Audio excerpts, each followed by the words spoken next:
All right, y'all, we are live, the Fit Pro Show with me, Kelly Coulter. Good to see everybody today. Y'all, you're going to see me looking off to the side because I'm on Zoom today and I am broadcasting to Facebook. And yes, I do owe you a video to show you how to broadcast from Zoom to Facebook. Y'all, I just spilled some coffee on my collar like right before I came on. So I will get that done for you, I promise.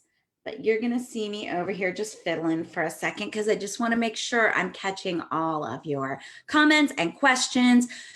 Y'all, today we are going to talk about the future of group fitness and personal training for the foreseeable future from the information that I have been able to gather. So I'm really excited to talk to you guys about this.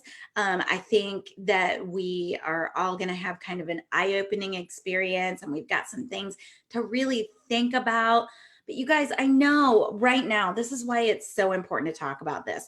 I know that a lot of us are not working, or we're not working as much as we normally would. You're missing that income. Not only that, you're missing your clients. You're feeling really uncertain about like, hey, where is this even going? Am I ever getting back to the gym? Am I ever going to be able to replace this piece of my income or my entire income that I have lost because of this crisis? Like, where is this going? What are we doing here? So let's talk about it. Let's talk about it. You guys, if that is how you are feeling, here's what I need to know. Am I defining this problem correctly? I need you to throw up some hearts, some comments. You guys tell me exactly what's going on for you. I am watching the comments and I want to see. Okay, I've got to turn the volume down on my iPad, but I'm watching your comments. You guys, I want to see what you have to say. Is this how you're feeling? Are you feeling like so concerned and just wondering if you're ever going back to the gym, if you're ever going to see your clients again? Or are you just kind of like, hey, I know it's going to happen at some point. And y'all, where are you in terms of replacing your income? Are you at all concerned about the amount of money that you have lost because you're not working? The government's not going to take care of this forever. So this is what we're talking about.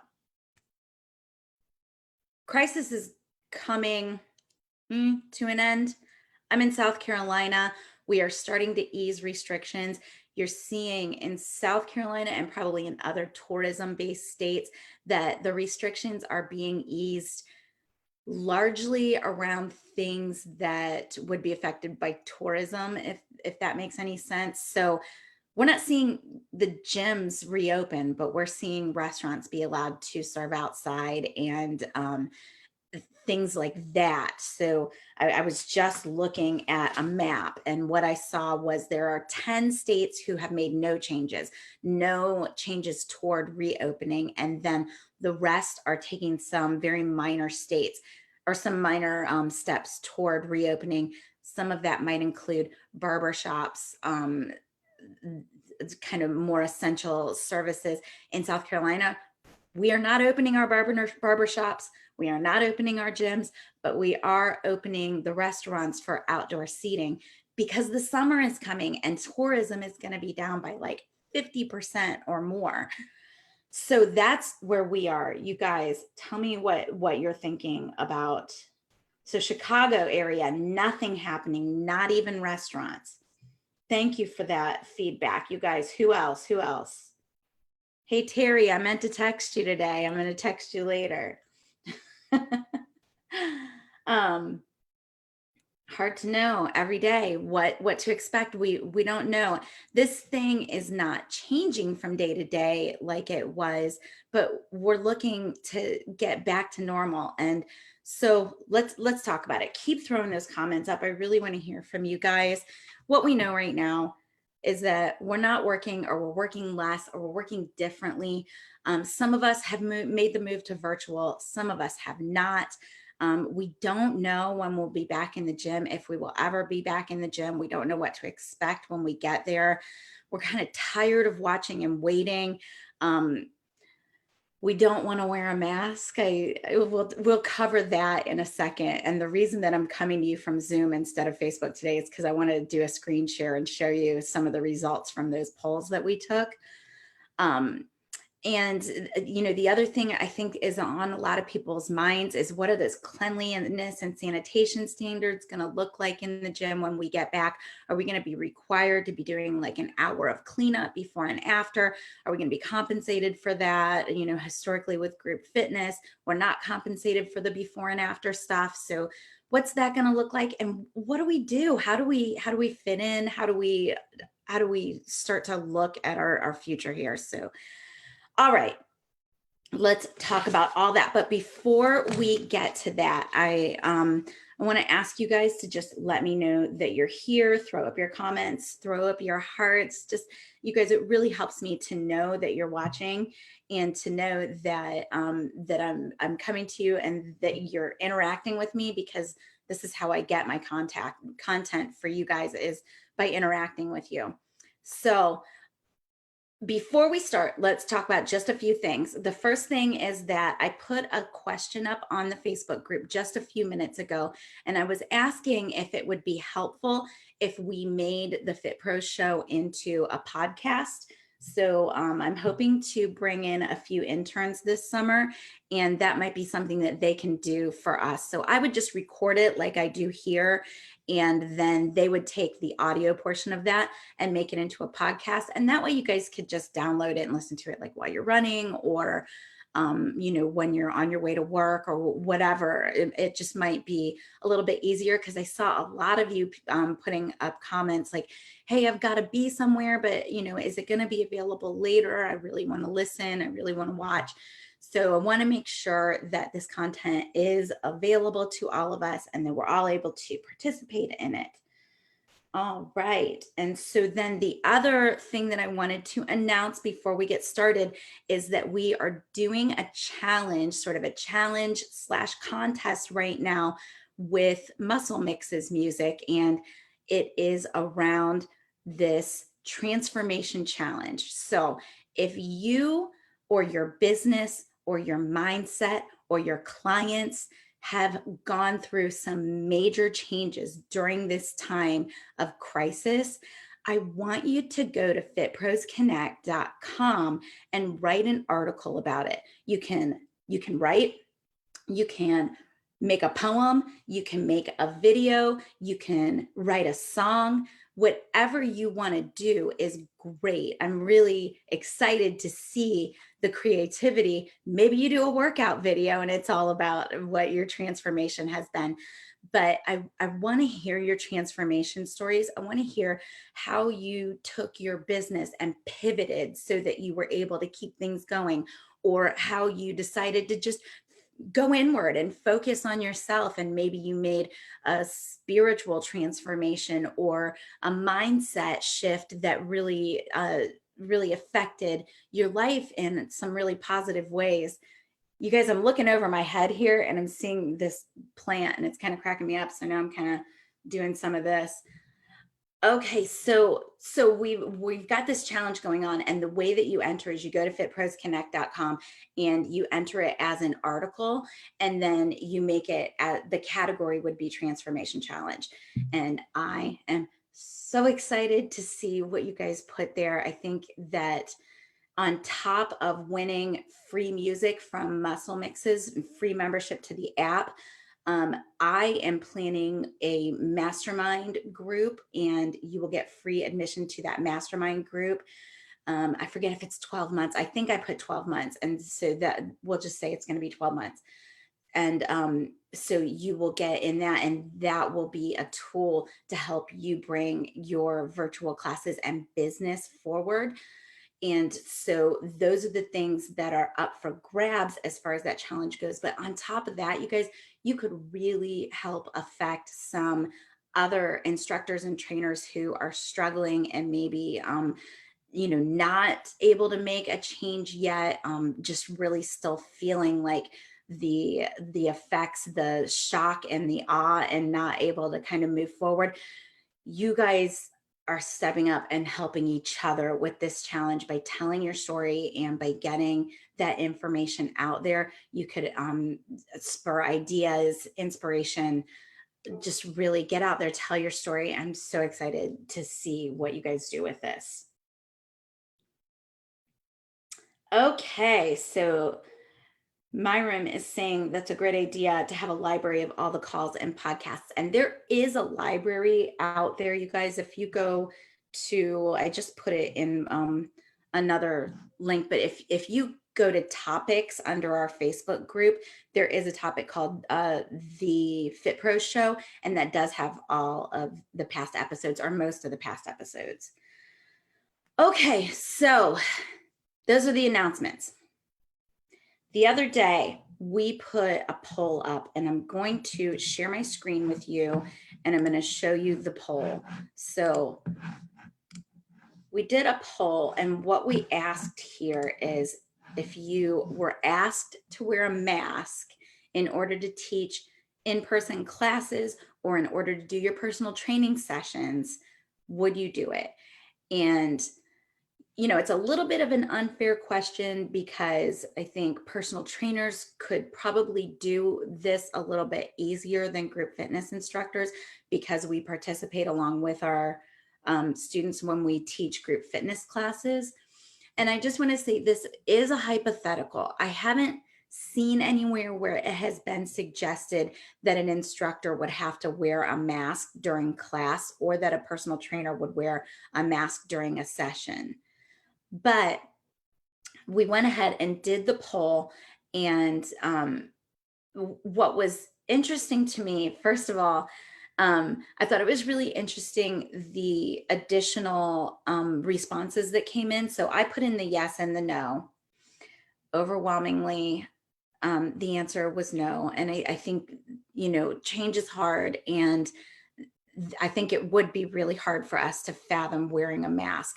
What we see a lot of times when we do these polls on Fit Pros Connect is that you'll see the winning answer is usually about double what the losing answer is. So here we've got 40 people answered no, and the winning, or I'm sorry, 40 people answered yes, and then the winning answer. You guys, if anybody's in the feed, let me know because I'm not seeing the number here. I believe the winning answer was double the yeses and the I seriously, I don't want to's. So I think that it was more like 120, if I remember correctly. The no's really had it here. Now, the reason that I wanted to bring this poll question up because it really started getting me thinking about the future of our group fitness programs and about the future of personal training and what exactly will that sanitation standard be and how will we be able to move forward. And so then we did another poll question. Let me see if I can find that one. Here we go. All right. And so then the other day I said, in the future, in 2 years, what does it look like for you? What is the best possible outcome for you from this crisis? So we all know things are changing. This is probably group fitness and personal training and the gym in general is not going to look the same. Even 6 months from now, even a year from now, things are not going to be the same, and there will be lasting changes to how we do business because of the contact and the shared equipment and the proximity in what we do. So this poll was really interesting because we didn't see the big spread between the different questions. We only saw a little bit less of a spread. So the answers were, I'm back to teaching at the gym, and then I augment some with virtual teaching or training. And that answer won. So that answer only won by 1 vote, but that was the top answer. The second answer was gyms are back to normal. but cleaner, and I'm teaching as many classes as we used to. And then the third answer was I do some in person and some virtual sessions. And I'm doing that as my own business, and I'm no longer affiliated with a gym at all. This answer actually got a lot more votes than I thought it would, because I think that it's a really entrepreneurial answer, and not all of us feel like that. Like, not all of us want to be entrepreneurs. And then this fourth answer, I serve a very specific population online rather than teaching the general classes I used to teach at the gym. So we're going to cover a little bit more of my thoughts on that later and why exactly I put that in as an option. But I think that as we move forward, we're going to see a lot of niching. Okay, so I'm going to stop sharing my screen now, and I'm going to come back up here. Hello. And so let's talk about that. So anybody have any comments or questions about those polls that we put on the into the Facebook group this week? So Eileen says, truthfully, being one of several groups, I get anxious seeing all these instructors saying they're rushing back to the gym and want to work with clients. Eileen's saying she is a person, she's living with someone with an underlying medical condition, and she's not raising the pom-poms up about going back to teaching. So the other thing that I did this week, Eileen and everybody, is that I asked for you guys to send in your reopening plans if you've got them. So some of you guys are group fitness directors or working in more of a management capacity, and some of you are not. And so some of you are privy to the reopening plans, even if the gym is not reopening yet. So all of this is really, really cursory information. It's all very early, but I'm going to share with you kind of the basics of what I got. When I saw the reopening plans that I was able to review, what I saw was that class size will be very limited. And I think that is to be expected. I don't think any of us are surprised by that. I think you'll see the social distancing guidelines plus a few with any class that you're going to teach. And that's going to go for small group training, of course.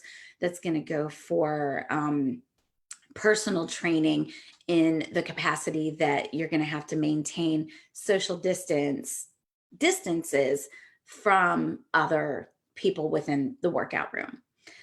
So that also means in the workout room, they're going to be removing equipment. There's going to be less available. I saw that there would be strict guidelines around how many people were in the facility at any given time. That, that's going to be, we're going to be erring on the side of caution with those. So if the government would say that you could have 40 people in the facility at one time, I see management moving toward 30 or 20 people in the facility at any given time. We did see that some facilities are going to be doing forehead scans. They're going to be turning you away if you've got a fever of over 100. Let me move on from there. So we'll just say that we saw forehead scans. We saw some sort of screening as people were entering the facility. We saw a lot of marking the floor. And so you're seeing that now in the grocery store. You're seeing, the 6 feet, the little X's or little lines or whatever. I see that going into the group fitness room. I see us marking off with tape, probably squares, 6 by 6, 8 by 8, 10 by 10. And then when those squares are filled up, that's it.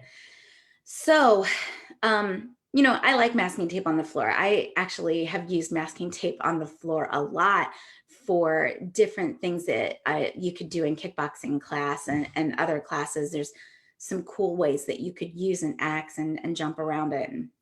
So masking tape on the floor, fine with that.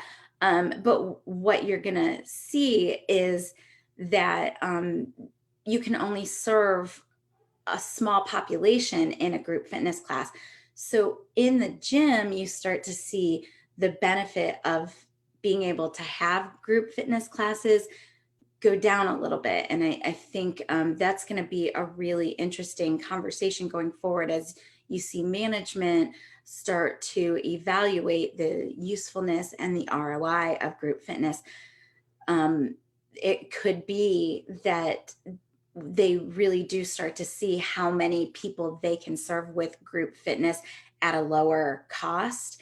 And then we start to see some movement toward doing some things to be able to bring more people back into class. But immediately as we are opening, you're going to see less classes and you're going to see less people in those classes. And so for group fitness, to me, from where I stand and from the information that I've reviewed, the prognosis for group fitness really doesn't look great. So, you guys, I'm sorry to be the one that's saying that. I'm seeing Charles is saying we're seeing a lot of people buying equipment for home use. I think we're going to see a lot of that moving forward. Yes. He's a Les Mills instructor. He's finding the majority of the equipment is out of stock. Yes, yes, yes. We're going to talk about the on-demand formats in just a few minutes.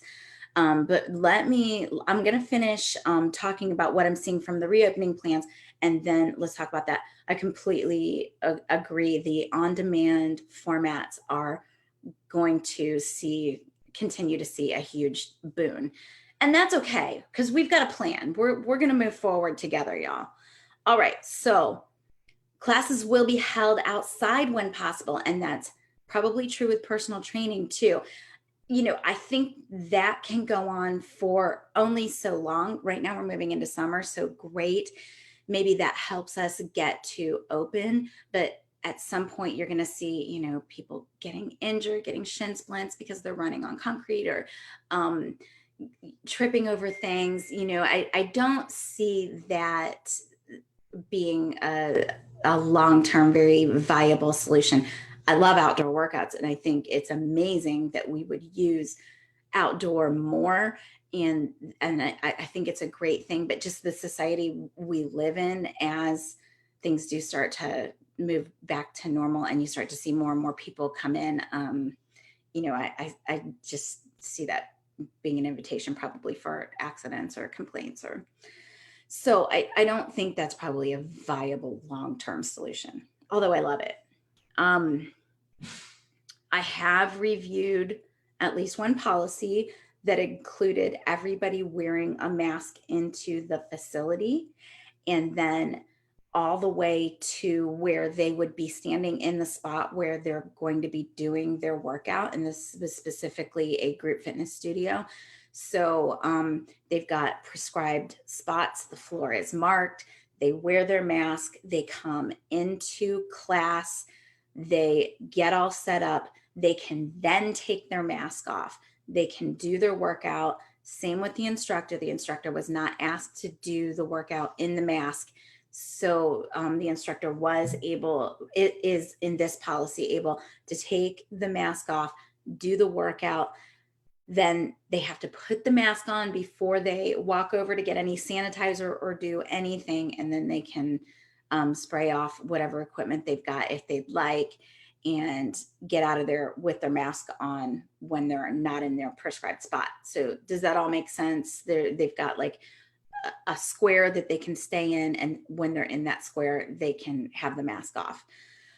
Of course, as Sarah Cooperman predicted for us when she was on a few weeks ago, shared equipment is going to be a thing of the past. As much as possible, that's going to be gone. So you're going to see more people bringing their equipment with them.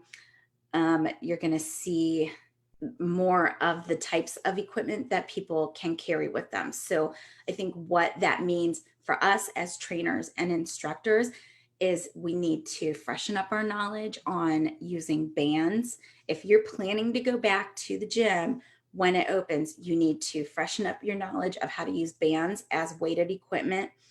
You need to maybe even, depending on where you work and how they're handling this, you might want to think about buying a stock of that elastic tubing that you can buy in the, the box, and you can pull it and then you can cut it. So you might want to think about buying some of that, and then you can offset your cost by selling it. And, I'm not saying that you would make a huge profit, although you may be able to make some extra money selling equipment, but you could at least, recoup your cost plus, y'all, remember all of your costs. So recoup your cost plus the cost of shipping, plus the cost of, carrying that stuff around and cutting it. Make sure that if you do sell this stuff, that you make a little money off of it, because fitness works. So if you're going back to the gym, freshen up your knowledge on using bands, either the kind with the handles or the kind that is just like a huge open-ended rubber band. And then the same with any kind of mat, any kind of medicine ball. I see us asking our members to bring their own. I see members probably having like a tote. I know I might walk over and get it. I have a large tote that I use for yoga. I got it at Walmart. It was $10. I'm going to get it for you.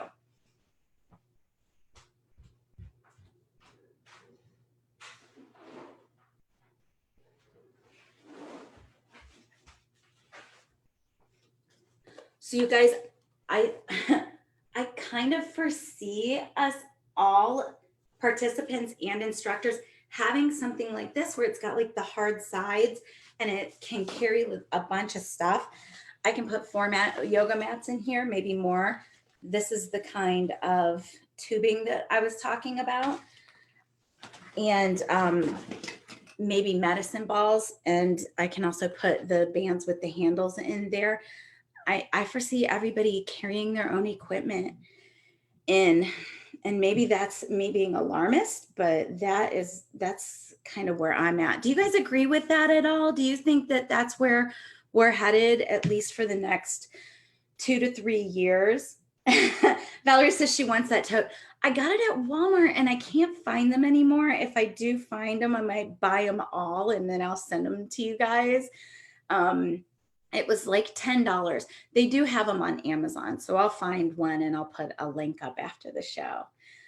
And Eileen says, yeah, she thinks that's where it's going. And that's what I'm seeing in the policies that I've reviewed, and then just reading the writing on the wall from the policies that I reviewed.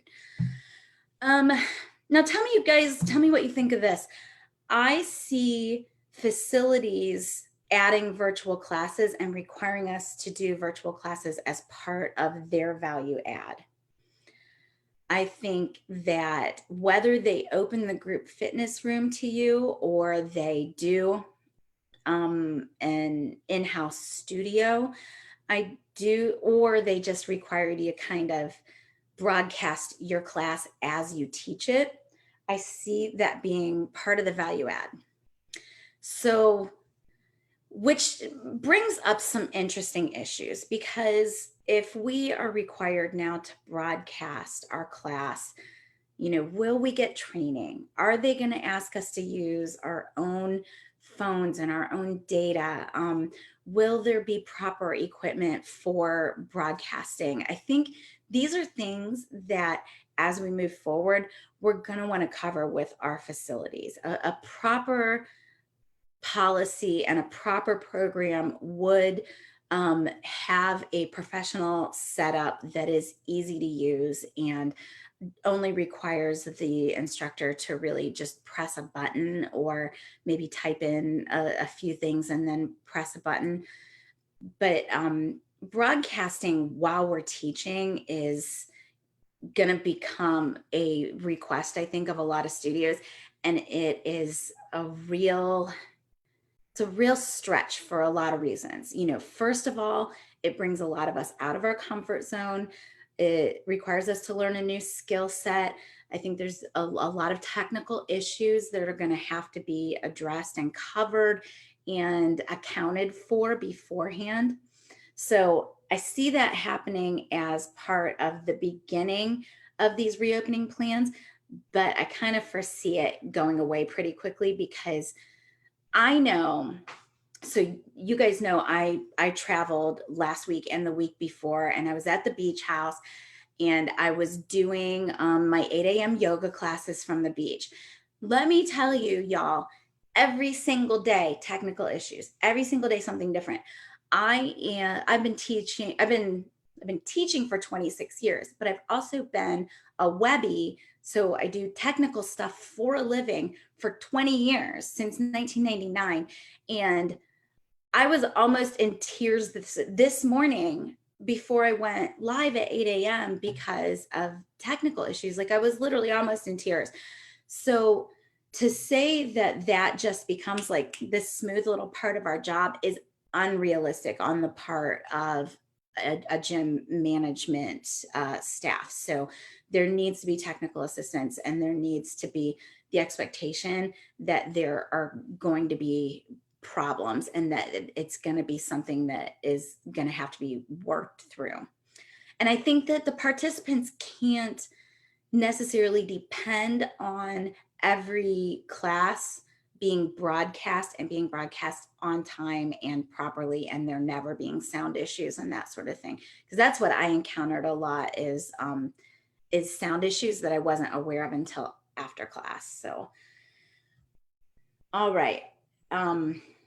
Yeah, so Eileen is saying the local Y is already in discussion with the instructors on this. I'm glad that they are at least including you guys in the discussion.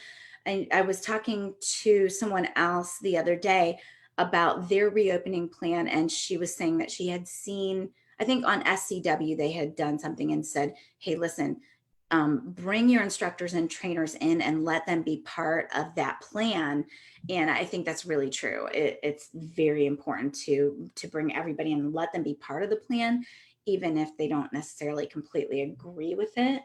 So then Valerie was saying the downtown Nashville Y had added Les Mills to virtual classes. Oh, that's very interesting. We'll have to talk about that more, Valerie. And then Eileen was saying that the virtual classes will be part of the Y's Zoom class. So it's not like the instructor has to carry like the Zoom account or anything. So that is all really good stuff. Y'all, if you have anything else that I've missed that you've seen starting to come out as part of a reopening policy, then please go ahead and add it in the comments. I'd love to cover that as well. So I want to move on right now and talk about kind of the good, the bad, and the ugly when it comes to these reopening plans. So I think the bad news is that I do think there's less personal training going on. There's less group fitness going on. There's less small group training going on. I think because of the physical distance, because of the sanitation requirements, we're just going to see less utilization of those things. And so then you're going to see the reliance on the virtual classes. And then I see that kind of going away pretty quickly, because not every instructor and not every class is well suited for virtual teaching. And I don't mean to say that we can't all be doing virtual teaching, because I'm a big believer that we can. But I think you need to find the right fit for the right audience and the right class. So we'll cover that in a few minutes. So the bad news is that I think the writing is on the wall for a lot of our classes. That doesn't mean all of them, but I mean, that means a lot of them. And that may not mean forever. I hope it doesn't mean forever, but I think it means for the next couple of years, at least. And then what you'll see happen is people will start to rely a little bit more on demand. And so, things may never come back the way. I don't expect for things to come back the way they have been. Okay, so we're going to see, the good news is that the best instructors are going to have very in-demand classes. When you have the right instructor in the right time slot, teaching the right format at the right gym, they are going to be very in demand. I hope that means that that instructor can request more money, demand more money, get paid more money. I hope that means all of the great things for that instructor or that personal trainer, that they are, able to get more respect, make their own schedule, get, like I said, get more money, maybe get more perks from the gym, whatever it is. I see us serving special populations better. I see that being virtually. So when it comes to the advantages, I think that a lot of us are forced out of our comfort zone. We learn a new skill set, and we do teach some in the gym, and that we are augmenting with virtual classes. Now, that means that everybody's online teaching, right? And I think what you guys are seeing, what I'm seeing, is that the people who love me in person or know me in person are coming to my virtual classes. So I am not out there looking to replace Les Mills on demand or compete with Beachbody on demand. That's not going to happen. Beachbody on demand and Les Mills on demand are going to continue to rise, and they are excellent programs. And there's no reason for a general population that they shouldn't continue to rise. General population. What do I want to say about this? You guys, I'm getting hot. I don't think all Beachbody programs are necessarily well suited for a general population. And I'm going to leave it at that. All right. So, but great programs, great programs. So where was I? So those are not going away, but that doesn't mean that the rest of us don't have a shot to get in there and serve some of our population. So I look at this in the same way as I look at search engine optimization for a local business. So in my day job, as you guys know, I own a website business, Coulter Web Pros, and we do search engine optimization for local businesses. And the place that a local business can fit in online when they are competing with larger chain businesses and different things is on a niche population that they serve and on locality. And I think it's the same for us as virtual instructors. I think you start to see people really differentiating themselves by serving a specific niche population very well, and by serving their local community that will come to see them in person, but when they can't, they'd like to see them online. So does that make sense? Now I'll give you an example of the people who might come to see you online even if they don't live in your area. So with my 8 a.m. yoga classes, I'm actually being contacted by all kinds of like super old friends who are taking my yoga classes with me. So I just, right before I came on air, I got a message from a college friend from 20 years ago who said, "Hey, I saw you teaching, and just updated me on her life. It was so cool." And then I have an old high school friend that's been doing yoga with me. And so, there might be those people who don't have any access to you physically or geographically, but who will come to your virtual classes when you put it out there that you're doing them. And so that's one of your specific advantages as a virtual instructor, is that you are you, and that there are people who want to do class with you. So your own specific, very unique personality is one of your big advantages. Your locality is one of your big advantages. So the people who do come to your class in person will come to your class online as well. And then specific niches. So I mentioned before that I think we start to see really specific niches being served very well. And we've talked in the past about how you've just got one customer. And so if you think about somebody at the gym, or maybe you don't teach at the gym, maybe you go to a community center or a rehabilitation center or whatever, and you think about that one person who loves you the most and would come to see you 50 miles away if they had to, and then you sell to that one person over and over and over again. So take that idea and start to extend that into how you would make a presence for your virtual classes. What do you love to teach? Who do you love to teach to? And then start to think about that in terms of really specific populations. So maybe this may be a really weird example, but maybe you're like a recovering alcoholic, or were formerly in rehab for something, and then you do a class that is specifically meant to be broadcast to, I don't know, AA meetings or rehab facilities. And then you approach them and get them to subscribe to your feed. So what I'm talking about here is niching into really specific populations or really specific needs. I saw somebody on the group mentioning that they work with Parkinson's patients. And I think that's another good example. If you know a lot about Parkinson's patients, if that's what you have been teaching for a long time, you really have a very good opportunity right now to develop some classes, develop a little pitch, and go to facilities that could get your classes out to Parkinson's patients.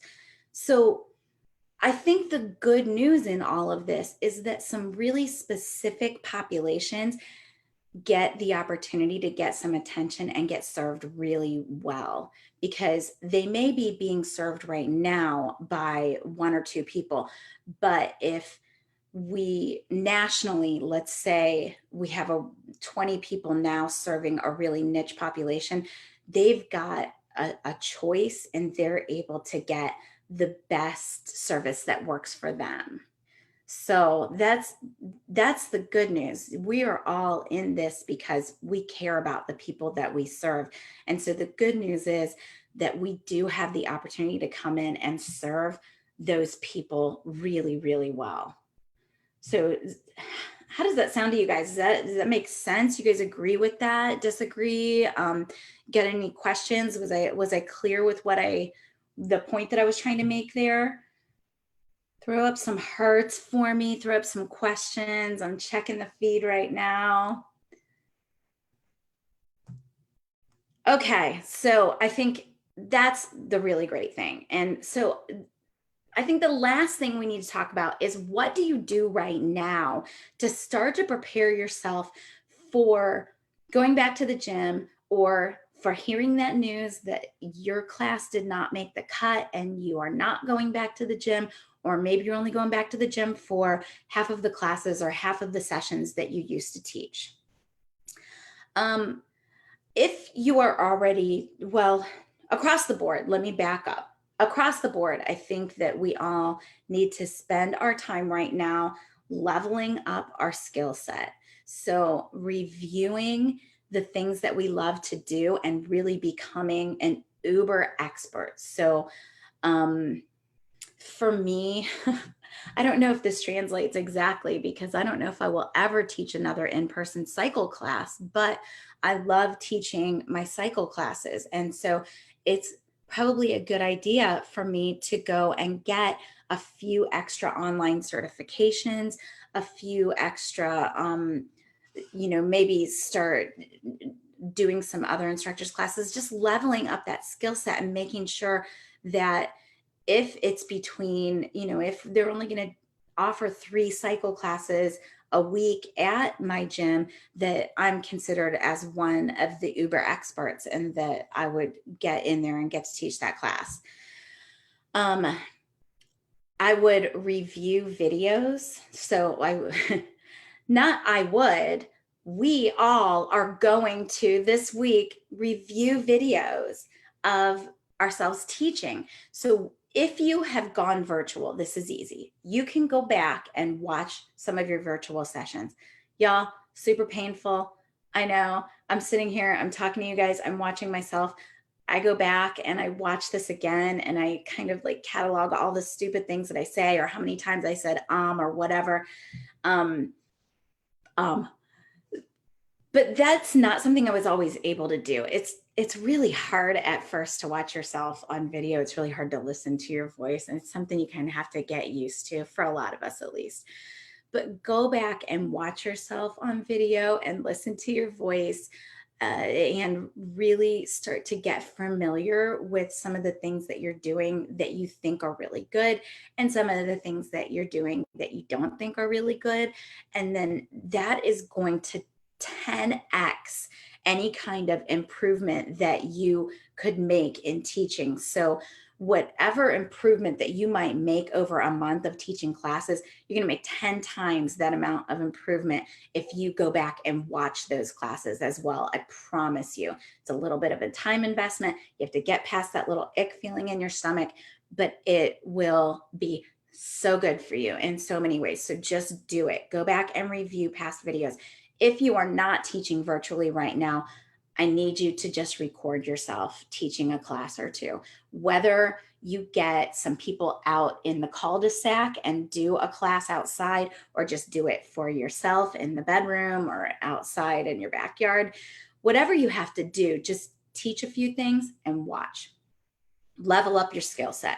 Review past videos, look at information about the formats that you teach, get some new certifications, ask for feedback from past participants. So if you have access to any of your past participants, ask for feedback. If you have access to your supervisor, your former supervisor, somebody who took your class 5 years ago, whatever it is, get all the feedback you can get. Again, it can be super painful. It's probably not going to be. It's going to be way less painful than you think it is, but it's hard to do. It's really important, and you will be so glad that you did.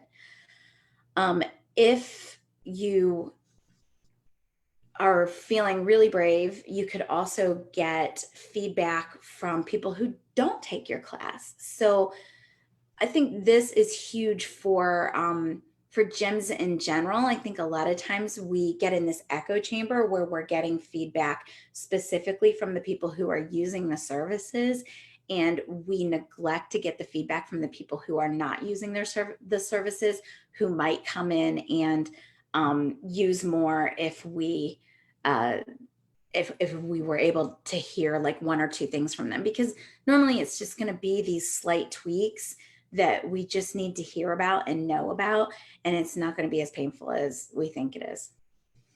And if it is, you're going to get through it. It's going to be okay.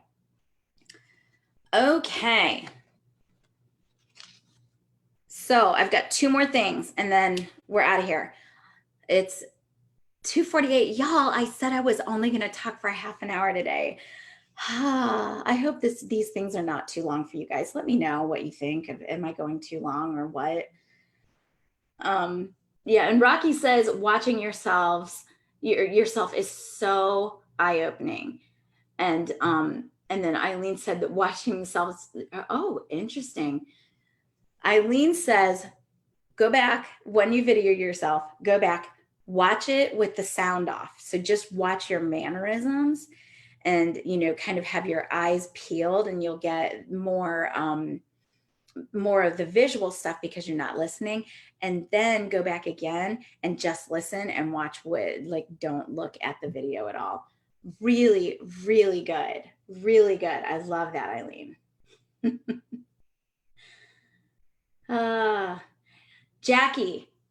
Jackie is asking if she can share this video. Okay, so here's the deal with these videos. This group, y'all, is a private group. So we vet everybody that comes into this group to make sure they're actually an instructor.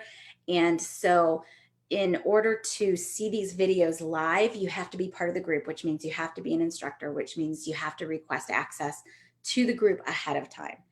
These videos do go on YouTube afterwards, and sometimes it takes me a week or so to get it there, but I do put them on YouTube. There's a Fit Pros Connect um, channel on YouTube. You can go there. Please go there and subscribe because I need 100 subscribers before I can customize some of the stuff on it. So go there and subscribe, and then you can share those videos. Those are open because it's not the same as the group. Like in the group, you guys might ask each other questions that you don't necessarily want like your clients and everybody to see. So I don't ever want the group to not be private. And we voted on that a long time ago. But with the YouTube stuff and with the stuff that I'm saying to you guys, I'm not saying anything that can't be said to any instructor or personal trainer or even any participant. So last thing I wanted to mention, so we're talking about leveling up our skills as this last part of this session. And so we talked about recording ourselves, we talked about getting feedback. And if you are planning to augment your schedule with virtual classes, I recommend starting to make that plan. I'm making that plan for myself. I'm putting systems into place to make that plan for myself. I will share those systems with you guys. I do recommend that you do start to think about that, whether that is your general classes or for a niche population. I recommend that you start looking at your niche population. But I do recommend, no matter what, that you start to think about augmenting with virtual classes that you will get paid for, not that you're going to offer for free. There is a course by Barry and Shay, who were with us the very first week we did the Fit Pro show. Barry and Shay came on, and they are experts in teaching to camera. They've been doing it for a long, long time, especially Shay. And they've had a course out there for a while now called Learn to Live Stream. I'm going to put my affiliate link in the comments. So when you use my affiliate link, then I get a little kickback. You know that I'm not getting rich off of doing this, but it does help to fund the show. So use my affiliate link if you want to get that course. I think it's $150. That is a great course. I've heard nothing but awesome things about it. If you already have classes in the can, recorded, ready to sell, then FitSwap is where you can go to sell those courses. And I will put that link in as well. If you want to go back and look for the episode with Steph Silber, she was the one who created FitSwap, and they weren't planning on releasing that product. It's like a marketplace. It's like Etsy for virtual classes. They weren't planning on releasing that until the summer, and then this all happened, and so they released it early and didn't sleep for weeks and weeks and weeks, just for the benefit of all of us. So go there and sell your classes if you've got classes that are ready to go. All right, and so the last thing I'm going to say is that I taught my last free class today. So this is something I've been working on for a few weeks. When we first started having quarantine, I went out and I said, okay, I employ some instructors at a community center, and we go and we have a couple different kinds of classes that we teach. And in order to kind of minimize what the refund requests would be or what the impact financially it would be when we came back, because we closed in the middle of the month, I said, let me teach virtually, and I'm just going to let everybody in, and that'll be kind of like a value added offering. So I started teaching virtually for free. It has now been like 6-8 weeks. It's time to stop teaching virtually for free. These people have gotten their money's worth. There's no reason to keep doing it. So I have implemented something called MemberSpace. And if you go to memberspace.com, actually, I've got an affiliate link for that one too. So let me put that in the notes. If you go to memberspace.com, you can sign up, and then you can take your virtual classes and embed them into a page on a website if you've got your own website. And then you can restrict access to that page based on like who's paid you. And you can do like monthly memberships, you can do daily memberships. So it is a really good option for me because I've already got a website, and I wanted to throw that out there to any of you guys that might have a website already too. I'm thinking that as we move forward, I'm going to be putting together a mastermind group of people who want to put together their website and do that membership piece and be able to have their virtual classes. So you guys, if that is something that interests you, please throw me some comments here. Let me know. Also, send me your email address because I'm keeping an email address list of people who are interested in getting that training from me. So that is something that we will look to be doing in the next month or two, is putting together like our actual virtual presences and our membership management piece and the session delivery piece all together into one package so that it's easy to manage and easy to do, and let's get it done. Okay, so you guys, before we go, thank you, Charles. Charles says he loves that idea. I think it's something that we need to do, and we need to do as quickly as possible. It's something I'm putting together as we speak. So we talked about doing kind of this 3-week boot camp course. That is something that has come and gone. This would be kind of a longer, more thorough solution, and it'll be something that we'll work together on for a while, and it'll be really, really good. All right. So any other questions before I hop off here?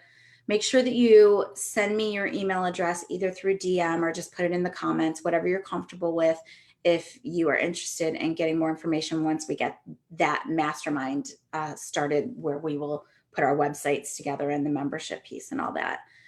Okay, y'all. So talked for a while today. I hope it was good stuff. I hope it's got you thinking about how you want to move forward and who you want to serve moving forward and how you want to accomplish that. I hope it's got you thinking about ways that I can help you move forward and serve you. And I want to hear about your transformation stories. So please, if you have done some crazy things, so you guys know, for me, that is starting the Fit Pro show.